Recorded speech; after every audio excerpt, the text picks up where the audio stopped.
I just bought a new car 2 days ago. Yeah, I bought a Porsche. What? Yeah, I got a Porsche Cayenne. It would be remiss of me not to ask you about Love Island. Oh, of course. You can spend 20 grand on a bottle of champagne at a beach club. But it's also very actually easy to just live the normal Spanish life and just go down to the beach for free. I can tell you though, someone's made an offer to buy it for 1.8 now. People are going to clip all these sound bites. Hi, I'm Katie Byrne and welcome to Money Talks, a lifestyle podcast focused on our relationship with money and how it impacts our lives. Today, I'm joined by fitness influencer and entrepreneur Rob Lipsett. Hi, Rob. Thank you for joining me today. Thank you so much for having me on. I'm really honoured to be here. Oh, super. Thank you. Well, look, we want to get into the nitty-gritty of personal finance. Yep. But I think it would be remiss of me not to ask you about Love Island. Oh, of course, the most important topic of all. Of all. Yeah, nothing like the business of Love Island. So it's back on screens a week, but you were a contestant in 2017. Correct. Tell me, how financially speaking, how did that come true for you? So it's actually a funny story behind it, okay? I was, first of all, before we go in, I wasn't some superstar. I was on the damn thing for about 5 minutes. Did not find love. Did eventually in life, but I did not find love on the show. So let's get that out of the way. I was in the extras Casa Amore thing, and I was actually in Ibiza at the time. And TV3 or whoever it is calls me up. No, they email me. And I was like, this is a scam. They're like, can you come in on Monday? Today's Thursday. They're like, can you fly in for Monday? And I'm mid-holiday in Ibiza, like woke up wrecked. Yeah. Like look at my phone and I'm like, this has to be like a joke. Like someone's taking the mic while I'm here in Ibiza. And then they call me and we have a conversation and I verify it's real. And I cut my holiday short to fly back to Dublin, get some fresh clothes, and then fly to Majorca or wherever it was. Yeah, pretty sure that was it. Some island. And then I go in, still recovering for Ibiza, and I go in disheveled. Yeah. And I go on the show and I'm there for like three days or something. And you know what? It's a really nice experience.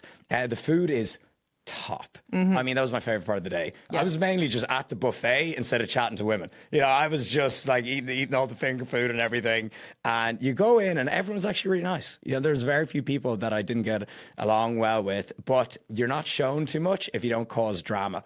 And it's actually not scripted either. They'll just tell you like, hey, can you go talk to so-and-so about this, or this person said this about you, but it's entirely up to you how much trouble you want to cause. And like I already at the time had quite a successful business and an image to maintain. So I wasn't going in there smoking fags and literally, you know, smoking and drinking and everything and, you know, causing trouble. Yeah. So I was like, I'll say smoking cigarettes even. Yeah, probably more politically correct. Yeah. To say. So I didn't go in smoking cigarettes and drinking constantly. And I had like a clean image to maintain because I was in the fitness industry. So it didn't last too long, but it was really good. And when I got off the show, I made a video called What It's Like to Go on Love Island. And that's one of my most viewed videos, like well over 1 million views. Wow. And I got like, oh God, it must have been between Instagram and YouTube, like 100,000 subscribers. So that massively helped my business, like hugely. So I was like, if I'm only going to be on it very briefly, I need to capitalize this and, you know, get some eyes on my business. So it was a good business move. Yeah, so it does look like that, but it seems to be what you make of it then. Exactly. So if you go on the show and then you come off the show and you're doing like terrible, tacky sponsorships, like you're promoting supplements that don't work, teeth whitening, Sure. skinny tea, detoxes, which so many people do because they're not business people before they go on the show, and then they come off the show and they're getting presented with all these opportunities and they don't know what to say yes or no to. So you need to be very wary of that if you want to play the long-term game and build a long-term audience, because your audience will just ditch you if you're just promoting crap the moment you get off. So you need to be, if you're a contestant on it, you need to be very clever and tactful when you come off. Yeah. Do they pay, like, they flew you from Marbella? Yeah. Or from Ibiza, Ireland. I beg your pardon. From Ibiza, Ireland, Dublin. Okay, Or got Ibiza, it. Ireland, Palma or whatever. Do they pay for anything else expenses? I think you get like 100 quid a week. Okay. Don't think I made that payment. Pounds. Yeah, exactly, yeah. But clothing, any of that kind of jazz? When I was on it so long ago, you didn't get any, but maybe you did after a few weeks. I presume so. Yes. Like you got to get your hair cut or something Yes. at some stage. Yeah. But, and now I imagine you get loads. Like I think now they have like huge deals with clothing companies where they kid everyone out. Okay, got it. So you had the YouTube channel at this point. Yes. And then that video went gangbusters. Yeah. Was that the moment that things started to turn for you, or were you already building momentum? Already definitely built momentum. Like I probably had over 100,000 subscribers, but that was definitely a huge boost. There's no denying it. I'm not going to like act like it wasn't. Okay. So that was a great moment. And okay, I did this very smartly as well. So you can't upload anything during your stay. You don't have your phone. So I told my videographer who was with me in Ibiza at the time, I go upload one vlog a day of the footage we have while I'm on the show. So they were uploading YouTube vlogs, like I get my password, while I was on the show, and they were getting like, I mean, 250,000 views each episode. So, and the people that want to look at an Ibiza vlog also want to see Love Island. Sure. So I played that very well. So that was, I capitalized on that. Yeah, that's very savvy. Tell me about YouTube and in terms of making money. So you're now at just under half a million. 500,000. That's wild. Yeah, it's great. I'm so close to hitting like the exact 500K, and that will be honestly one of my biggest achievements ever. So I'm very excited. I'm on track to hit that this year. But YouTube is the best social media platform without a doubt if you want to make money and start a business. Yes. But in terms of numbers, like at what point can you start, say, even at the basics, just generating ad revenue? How many numbers do you need? How many subscribers do you need? That's a great question. And it's actually done on views. And so let me go in on this. I was able to quit my 9 to 5 at about 12,000 subscribers. Okay. And the reason for that is, so I was offering coaching, fitness coaching. And so I was, you know, if you convert even a small percentage off that 12,000 and maybe you get, you know, you get a certain amount of paying clients that maybe they're paying €100 per month or even paying up to €300 per month for your fitness coaching, you know, you can leave your main job. And at the time I was just earning minimum wage. So I was in my head, I was like, if I earn more than $2,000 a month from YouTube, I'm able to quit. And so YouTube, like now, for example, if you got 12,000 subscribers or 12,000 followers on Instagram or TikTok, I don't think you'd be able to go full time. I think you need a lot more because YouTube's so impactful. It's like 30-minute videos. People are sitting down to really take in your content. So they're much more likely to sign up to your program or to join your service or buy your product. Whereas if someone watches 8 seconds on a video on TikTok, they've forgotten about it in 8 seconds. Yes. They've forgotten about it. So that's why YouTube is the most powerful platform for building an audience. It's the hardest, of course, for a reason. But if you build a good audience on YouTube, it's so powerful. It's crazy. So like divide, like let's say you get a video on YouTube with 2,000 views. Divide and add up the total watch time. Like let's say that video is 20 minutes long. And then let's say you have a video, it's a 10-second video on TikTok and it's got 1 million views. It's still more impactful for less people to watch for longer. Do you get what I'm saying? It's like you need to look at the total watch time on all these platforms. So when people are sitting down to watch long videos, they're already invested. Yeah. You mentioned a minimum wage job there. What was that? So I was working in a startup company in Dublin, in Sandyford. I don't want to like name the names and be like, I quit. It was actually like... They're actually lovely people. Yeah, no, they're really nice and they're still going and everything. Yeah. And I was 22 at the time. And I was still just, it was actually to do with nutrition, which, you know, I'm really interested in.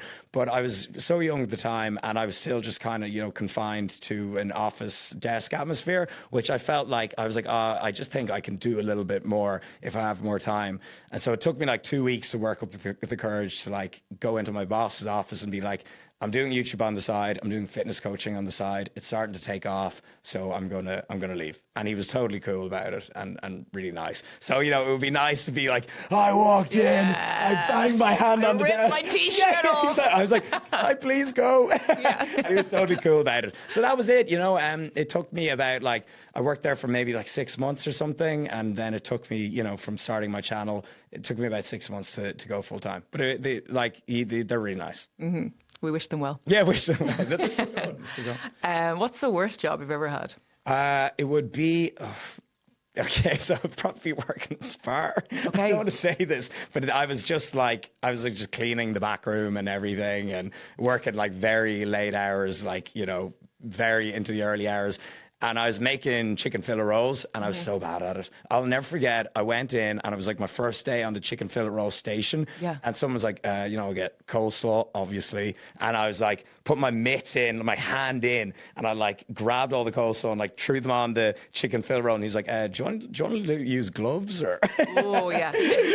So I was like, okay, yeah, that's actually gross. Yeah. So I guess that was like the worst job, but I really don't want to say that, because you're never going to get your dream job from the get-go. You're always going to live in places you don't want to live and work in jobs that you don't want to work as, and that's what's going to build character. So I don't like to say worst job. It's just completely necessary. I was so young at the time. There's actually like a funny picture that I still use, and it's me so young wearing a spar cap. And I actually look back on that in really fond memories, like just to see where I started and to see where I am now.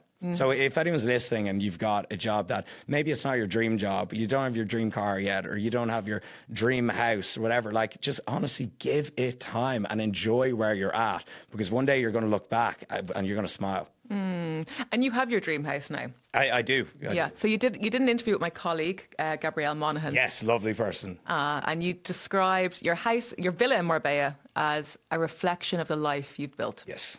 Can you elaborate on that? For sure. So I bought this, the worst house on the street. Okay. Still a lovely street, but it was like, you couldn't live in it. Like we had to do a complete gut job on it. I got it for an insane offer. I don't give the price. I'm weird about giving the price, because then when it comes to sell it, the buyer will feel like they're getting ripped off because I got it at such a good price. I can tell you though, someone's made an offer to buy it for 1.8 now. Okay, and the 3 offers actually that have made offered to buy. So I guess that's what it's worth now. But I'm not selling for a while. I got it for well under 1 million. Like hundred thousands below 1 million. Okay. You probably guess. But I'm basic arithmetic kick in here. Exactly. You can figure it out. I just get weird saying the exact figure because when it comes to selling it, people will be like, no way, this guy's profiting this much. But anyways, I bought it, I renovated it. I put about maybe 120,000 into renovating it, like everything, new furniture included, new kitchen. But I mean, I put new pipes on that thing. Like it was a shell midway through. When you get midway through, it's the really scary point. You're like, what have I done? You're like, I'm financially ruined.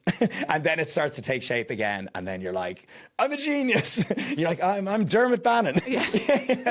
So it ended up being an extremely good purchase. It also rents during the summer months for like extremely high amounts. Like it's almost like a business itself. I could like just not live there and turn that into an Airbnb business. And so it's got a swimming pool. It's 4-bed, but I turned one of them into an office. It's got an amazing, like, good open plan kitchen, and it's just like it's a walk away from Puerto Banús, so extremely good location. And just me and my wife, like we don't leave the house too much. It's got a home gym. It's got an ice bath, as we spoke about before. And I just absolutely love it. And there's a villa page for it on Instagram. It's called Villa Lipsett. So you can go check that out. And you can see, like if you scroll to the bottom of the page, you can see what it was like before. And you could see when it was like a pile of rubble, and you can see it now. So I'm really proud of it. And the way I looked at it when I was renovating it, I was there every day. I was so hands-on with it. I was like, this is a painting, and I need to make a nice painting here. So I have huge respect for people that work in property. I have huge respect for tradesmen and builders, because I think it is so satisfying. It's amazing. I would definitely get into the property industry in a few years. I love it. Was it difficult to get a mortgage in Spain, or did you get a mortgage? Extremely difficult. Okay. There's a story there. So I rock up and they're like, right, foreigner, weird job, YouTuber, self-employed, you're giving us a 50% down payment. Yeah. So again, don't want to go into the figures. Cleared out my bank account, pretty much. Okay. Cleared it out, and because I was obsessed with this house. I was like, I need to have this. But usually, what's a typical down payment on a house if you're buying property? Like 10, These 20? days it'd be minimum 40. Really? Oh, no way. Well, not minimum. If you've got like a good job. No, I'm saying for the average. The average house price in Dublin, based on, right? I thought it would be like 20, 30, but either way, I do 50%. Okay, I'm going for the average price, a property price. But but there was no first-time buyer, scheme like that there is in Ireland. I had to do 50% cash up front, so that was That was a big transaction. It's a lot. Yeah, it was daunting. I was like, I feel poor. Yeah. I was like, Linda, we're having beans and rice for the year. Yeah. What's it like feeling poor in Marbella? Because Marbella is not a place that people go to feel poor. It's, there's a lot of big, ostentatious displays of wealth there. It's very status symbol-y. What's it like to be a poor person in Marbella? So I'm only joking when I say know. that, because my income stayed the same. People are going to clip all these sound bites. What a jerk, what an asshole. So my income stayed the same, but for sure I was like, it's time to live more frugally. And I actually really like those periods of my life. And I just had a year where I lived extremely frugally that we'll talk about. Yeah. But in Marbella, so that is that's not a perception. You can flaunt, you can flex, you can ball out, you can spend 20 grand on a bottle of champagne at a beach club. But it's also very actually easy to just live the normal Spanish life and just go down to the beach for free and go to the gym and just enjoy the weather's so good. You can virtually do anything. Yeah. Hike, throw a towel on the beach, and you're on the beach. You're in the same beach that there's €400 sunbeds beside you. Yes. So you can just do the same thing and live very frugally as well. So it's really down to you what you want to do. Yeah. And I guess you got to be kind of comfortable with yourself as well. Some people, they want to flex. They want to flex back.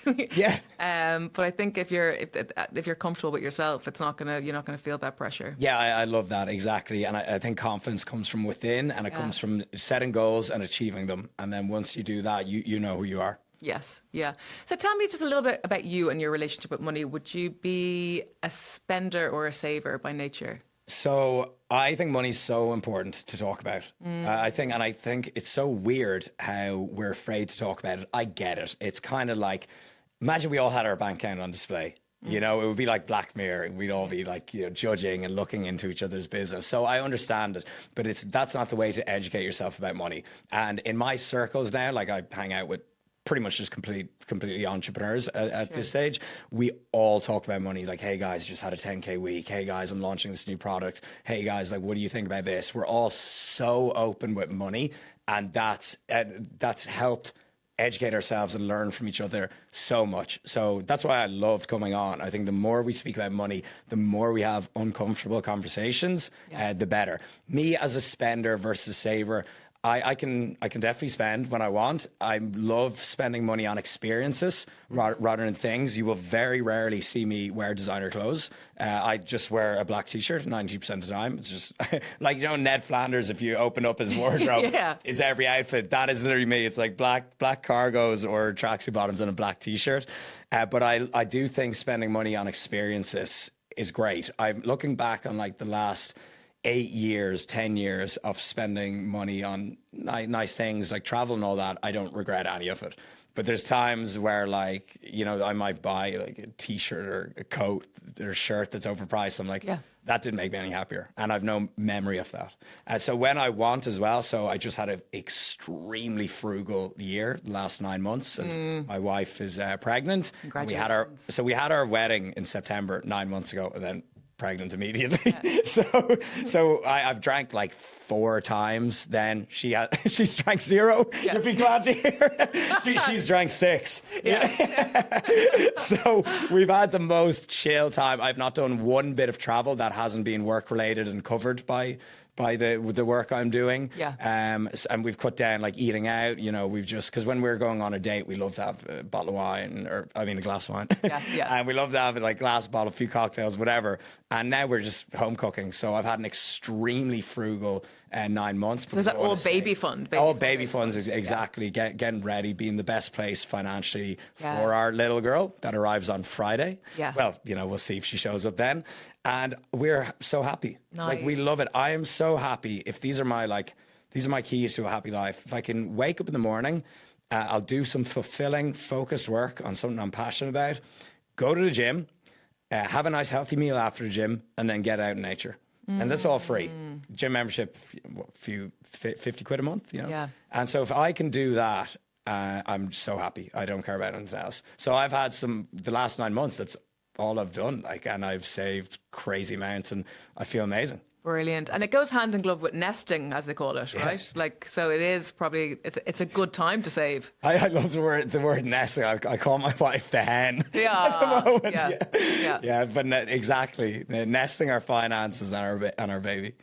So you approached it in a very practical way. It's like, let's just hunker down and get this done and get this money saved. Yeah. But did that come from a place of fear or anxiety? Because I think new parents or first-time parents probably feel that bit of a pressure. Definitely. So yeah, I got like, when I found out that I was going to be a father, I got extremely motivated.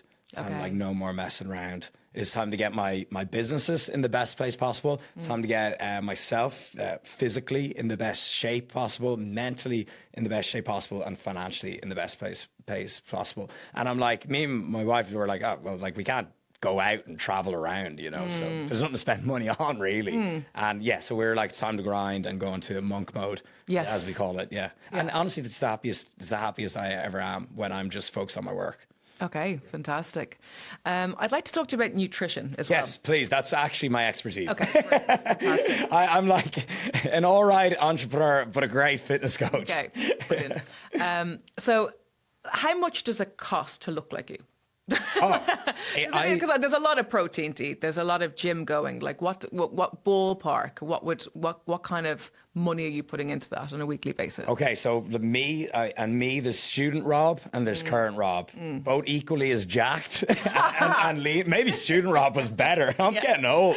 You know, there's a bit of wear and tear, but the physique and the health is the exact same. Like, now I'll go to like a fancier gym now, and you know, I won't worry about. I'll eat out in some fancy brunch spots or whatever. Yeah. But if student Rob, like, if I'm going back to him, oh God, extremely cheap. Like, we have €50 on the gym per month.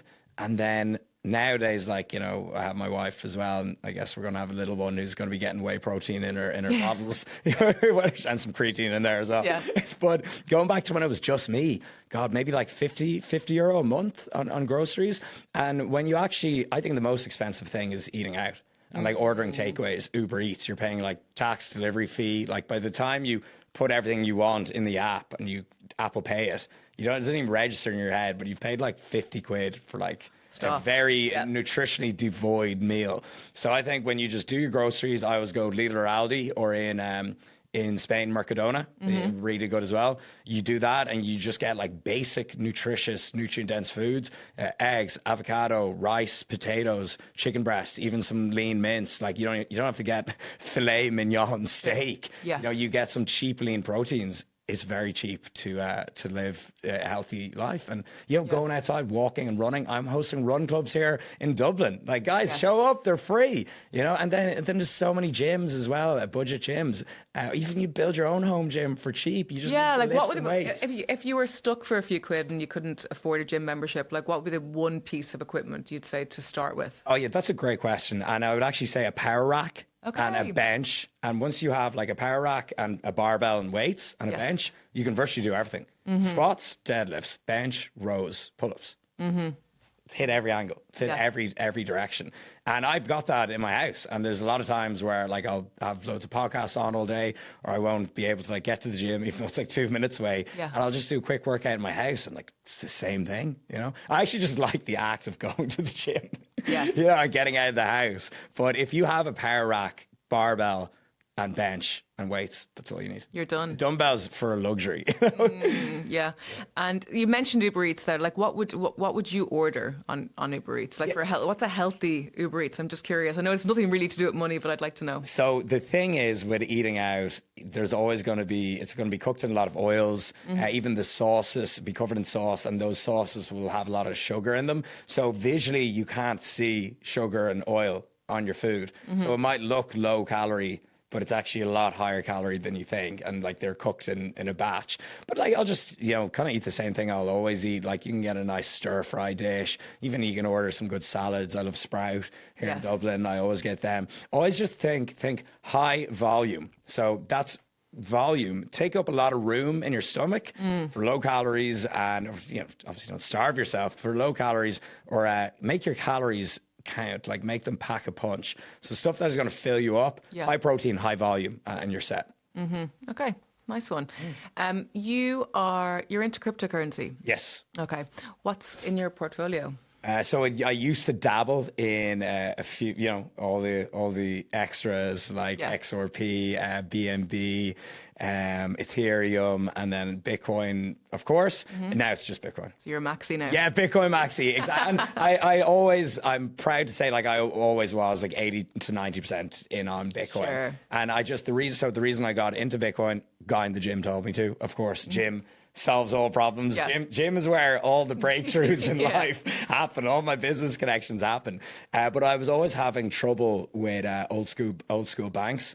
Won't name any names, but ones that like you'd have to call them up to get like permission to make a transaction, and they're very regulated, which can be good, of course, for security. Like I don't think the banks are coming from an evil place, but with Bitcoin, it's decentralized. It's just a lot more free, a lot more like private and anonymous as well, and that's why I got into it. Okay. Yeah. And then I obviously just saw it keep increasing, and more people getting on board with it, and it just makes sense as a form of currency.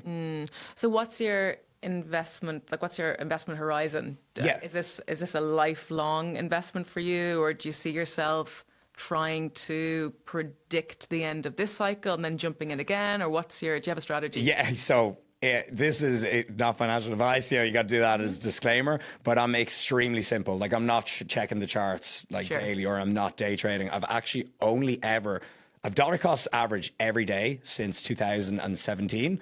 And so I've added money in automatically. Like it just takes it from my account every single day. And it also, when I make a transaction, it rounds up. So let's say I buy something for €7, it puts €3 into Bitcoin, my banking app. And so I bought Bitcoin just every day without realizing for the last couple of years. I've only ever sold it once when it was around like 62, then it went up to 69 and then crashed, but I didn't care. So that was good timing. Yeah. But because when the chart looks like this, it's going to be a good time to sell. And that's my analysis.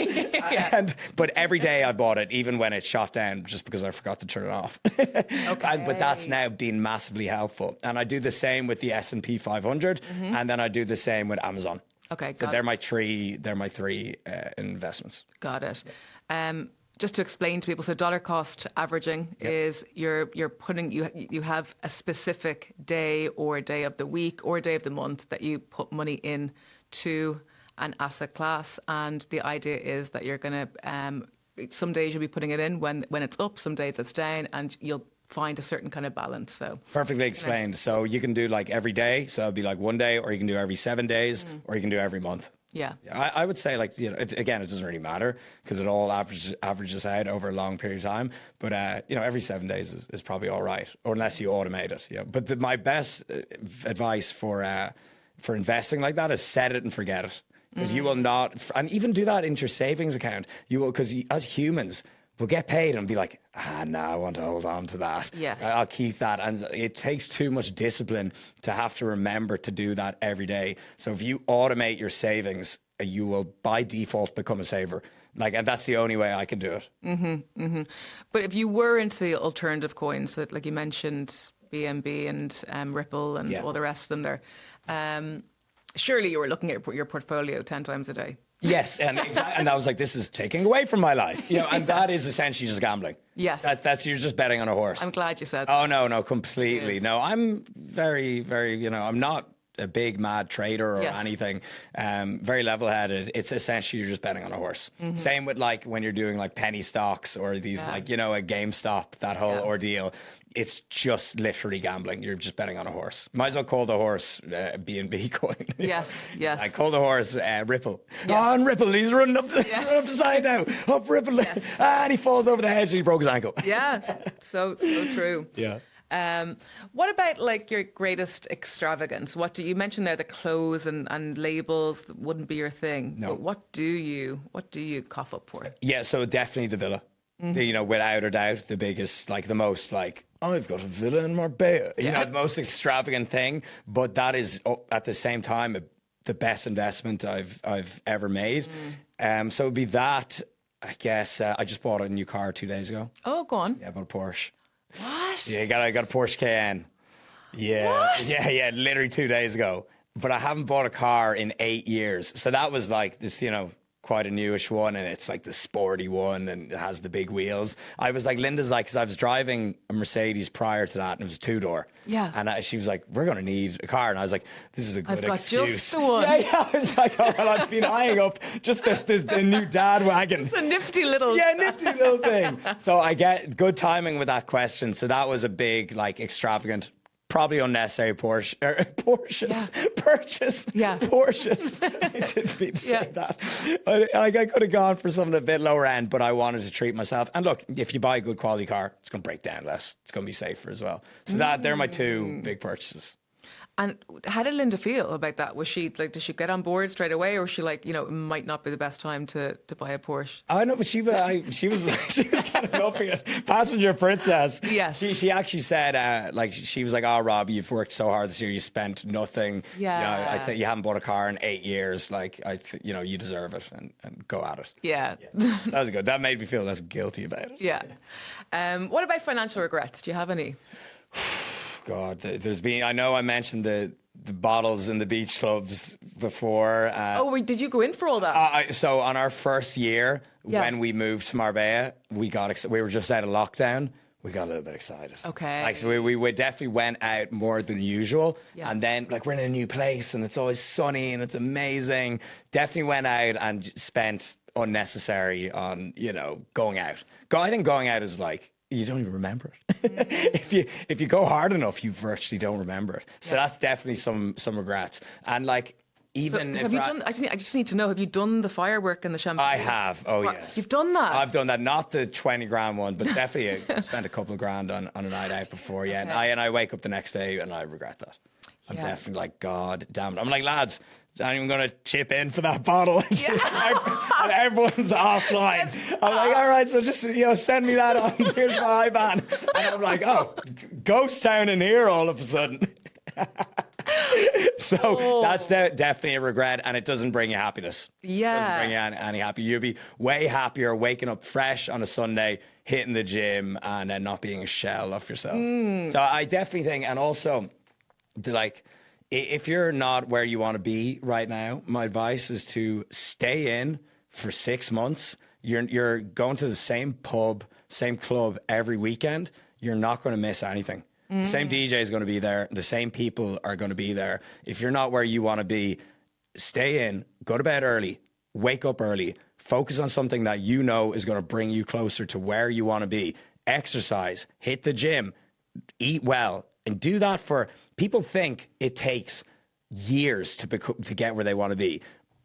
I've seen people change their life in 6 months, sometimes 3 months. Sometimes you just need to stay in for 3 months and work relentlessly towards where you want to be. Like, make a game plan, no pun intended, name my app. Make a game plan of how you're going to get to wherever it is you want to be. And that's different. Success is different for everyone. Make a game plan and just stay in for 3 months. Just 3 months of focus. And if you can't stay in for 3 months, you don't deserve to be in the place that you see yourself in. I like that. Yeah, you feel amazing. And tell me, so you work with people, you're a fitness coach. Yes. You work with their nutrition. Yes. But you're talking to me there like a motivational coach. So do you do a lot of that alongside it? Completely. So it's now transitioned into, so it started out and it was very much just here's your training, nutrition, you give me your details, I'll give you a personalized plan. So I've been doing this over 10 years, so over a decade experience.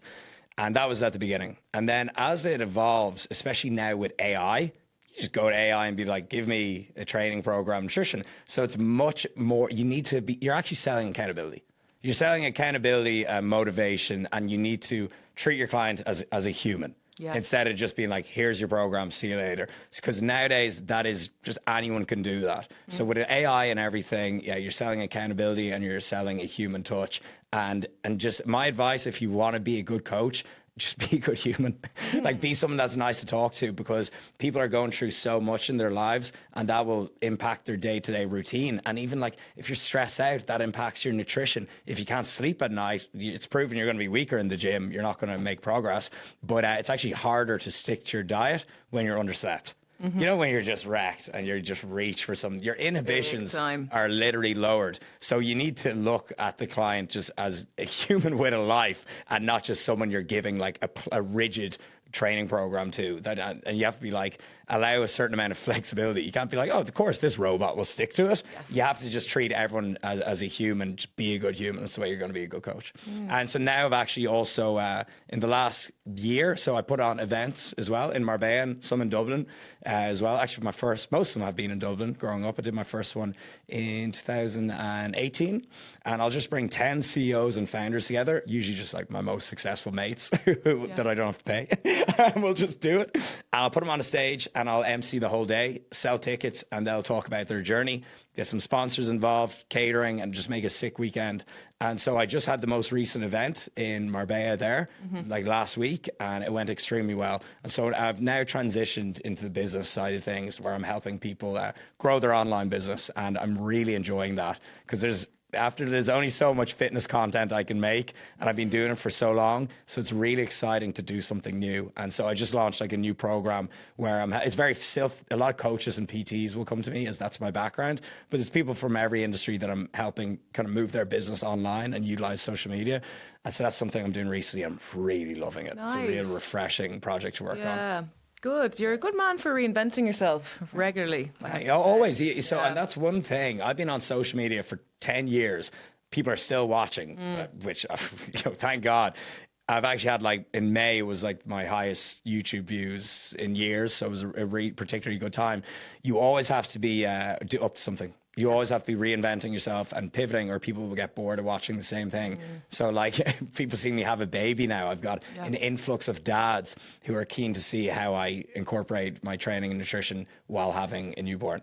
So always, if you are kind of wanting to go down that social media influencer route, don't like the word influencer. It's a bit like I'm casting a spell on you. Content creator. If you want to be a content creator, just know you're going to always have to keep things interesting, which is good because that makes you do more. Yes. Yeah. So we're in this world now where personal branding is it's a big part of the current narrative. We should all have a personal brand, apparently, and you describe yourself as a brand. Can that ever get a bit muddied in between the humanity and the kind of money side of things? Do you ever find that you can lose the human touch? Oh, it's so hard to switch off. Okay. It's extremely hard to switch off. But so let me just explain the personal brand and turning yourself into a brand. So people buy from people. Yeah. And nowadays, again, a reference again, like AI is really becoming mainstream. I know my mother asked me about ChatGPT, like I don't want to reveal her age, maybe late 60s, 70s, I don't know. But she's, the fact that she's asking me about it, it's hit the mainstream. And so if people want information, it's at their fingertips. So why should you build a personal brand? Because you need to be providing, people buy from people, and you need to be providing that human touch. What's the difference between me and Joe Wicks, someone else, another trainer? Why would you buy my program over his? We're going to tell you roughly the same thing. And the difference is your personal brand. People just connect with you. They just like you. Like a lot of my clients are Irish because they can relate to me, and they're from the same place as me. And so that's what separates you from other people in your industry. It's your personal brand. And so that's why you need to put your personal touch on the content you make and on your business. And when you actually look at like Apple and Tesla, who's got a bigger account on Instagram, Tesla or Elon Musk? Apple or the CEO, even the CEO of YouTube and everything, all these CEOs, they're doing like podcasts. Yes. Like they're billionaires. They don't need to. It's like when you actually think these billionaires are building personal brand and you think you're too good to build a personal brand, come off it. Have some humility. My God. So look, forget M, Bill, B. Billionaires are building personal brands. That's how important it is. Nice. Nicely put. Yeah. Okay, I'm going to go away into monk mode for 6 months now and build my personal brand. Yeah. I'll be up watching her stories. I'm like, she down the pub. Yeah. You're in the perfect opportunity to do so. Like, you've got such an interesting job. You interview such interesting people like myself. Yeah. So, you should be documenting all this and showing all the behind the scenes. It's very interesting and people will want to see it. Thank you. Yeah. So we're talking about goals. Let's tie it up with you and your personal goals from a financial point of view over the next 5 years. What are your big money goals? I hate to name figures like I want to make $1 million per year. One squillion. I'm like people are always watching, but I want to I just never want to have to like think twice about, you know, having to buy day-to-day stuff. Like, you know, I don't need to have a super yacht. I don't need to be a billionaire. That will not make me happy. I just want to actually be able to do the things I described, like go to the gym and swim in the sea. Yeah. I want to have time freedom. That's the most important thing to me. I want to be able to just control my own schedule. And you'll actually find there's not only studies on this, but you can just tell, I can tell you from experience, after a certain amount of income, you don't get much happier. It's just like numbers on a screen. As long as you have enough to just, you like your day, then that's, you've made it. You've made the big leagues. So just as long as I still have enough to do that, I'm happy. That's beautifully put and really nicely ties up our chat. Amazing. Thank you so much for coming in. I really enjoyed that, Rob. I really enjoyed it. I would love to keep going, but I know you've got a very busy schedule. Perhaps we'll do round 2.